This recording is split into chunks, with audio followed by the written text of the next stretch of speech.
जीवन जवान के ऊपर, तो श्रीमान माँ भारती के सच्चे सपूत सुभाष चंद्र बोस जी का एक नारा था, तुम मुझे खून दो मैं तुम्हें आजादी दूंगा।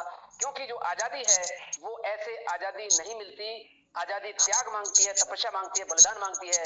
लेकिन यहाँ पर ना किसी को त्याग करना है, ना बलिदान देना है, ना कुछ और करना है। सिर्फ एक ही काम करना है, अपने जानकार पहचानकार यारे प्यारे दोस्त रिश्तेदारों को सिर्फ अपनी तरफ से लिंक फॉरवर्ड करके उन्हें सिर्फ अपराध मुक्त भारत मिशन में सदस्यता दिलानी है। मात्र इतने से कार्य को अगर हम नहीं कर सकते हैं तो हमारे पैरों की पीड़ा को कोई हरण नहीं कर सकता, चाहे भगवान ही धरती पर क्यों ना आ जाएं।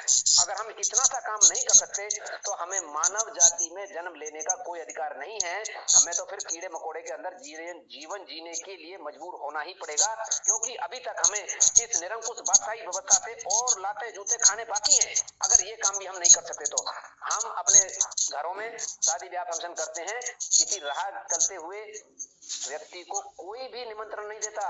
अपने शादी ब्याह फंक्शनों में 200, 250, 500 तक कार्ड बांटते हैं। उन लोगों में से मात्र 90 लोगों को ही इस मिशन में सदस्यता दिला करके भी हम देश की पूरे के पूरे सिस्टम को तब्दील करके और राम राज्य की स्थापना कर सकते हैं। और अपराध मुक्त भारत मिशन का एक ही नारा है, श्रीमान मैथिली शरण गुप्त जी बोलते हैं कि तुम मुझे सिर्फ साथ दो, मैं तुम्हें महापरिवर्तित भारत राम राज्य स्थापित करके दूंगा। बहुत सुंदर रामवीर सर। अभी आपका प्रवचन हमारे 39 आदमी सुन रहे हैं, सबों के लिए ये प्रेरणादायक होगा। संजय सिवाल प्लीज।